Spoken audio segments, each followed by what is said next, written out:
Bonjour à tous, au menu de ce lundi, premier aperçu de la nouvelle Picanto, coup de blush pour le caddie et un nouveau teaser décoiffant pour Fast and Furious 7.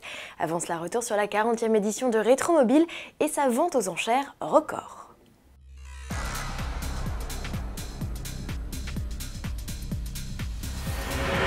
Nouveau record déjà pour Rétromobile, le salon dédié à l'automobile ancienne qui a fermé ses portes dimanche 8 février, a accueilli plus de 100 000 visiteurs. L'an passé, ce sont 90 000 passionnés qui s'étaient pressés à la porte de Versailles à Paris. Une 40e édition marquée par de nombreux anniversaires, la présence de multiples modèles d'exception ou encore par le résultat exceptionnel de cette vente aux enchères d'Arcurial Motor Cars. Au terme d'un marathon de 11 heures, la vente a totalisé 46,16 millions d'euros, dont plus de la moitié grâce à la collection de belles endormies de l'industriel Roger Bayon. La Ferrari California Speeder de 1961 et la Maserati A6G carrossée par Frua ont été adjugées à respectivement 16,3 et 2 millions d'euros, un record mondial pour chacun des modèles. Plus surprenant, le prix de cette Talbot Lago T26 Grand Sport par Saoutchik de 1949 dans un état de décomposition avancé, acquise pour 1,7 million d'euros.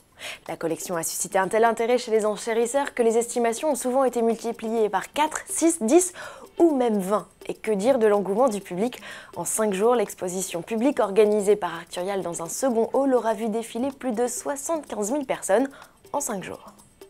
Petit coup de frais pour la Picanto à mi-carrière, la mini citadine Kia se présentera au Salon de Genève en mars prochain avec quelques retouches cosmétiques, au programme des boucliers avant et arrière légèrement redessinés et un nouveau coup de crayon pour la fameuse calandre nez de tigre. Si Kia ne présente aucune photo de l'habitacle, on sait que la citadine embarque un écran de 7 pouces, des sièges chauffants ou encore un système d'allumage automatique des feux, le tout présenté dans un écran modernisé. Du côté de chez Volkswagen, on présente le caddie de 4e génération. Rien de révolutionnaire pour le Ludospace qui s'offre quelques timides évolutions stylistiques, notamment au niveau de la calandre. Ce qui change alors, c'est l'équipement. La planche de bord redessinée profite désormais de série d'un écran tactile.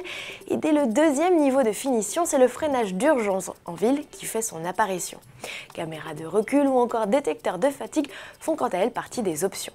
Enfin, du côté des motorisations aussi, c'est la révolution avec la généralisation du 2 litres diesel désormais décliné en version 75, 102, 122 et 150 chevaux. En essence, débarque un inédit 1,4 litre turbo de 125 chevaux. Le caddie sera commercialisé en juillet et à découvrir dès le mois de mars au Salon de Genève. Terminons cette édition avec un nouveau teaser pour le film Fast and Furious 7. Le cocktail marie toujours action, cascade et course-poursuite avec un casting côté auto toujours démentiel. Parmi les dernières acquisitions, une Lycan Hypersport pilotée entre autres par Vin Diesel et le regretté Paul Walker, sorti de Fast and Furious 7 en France le 1er avril prochain. À demain.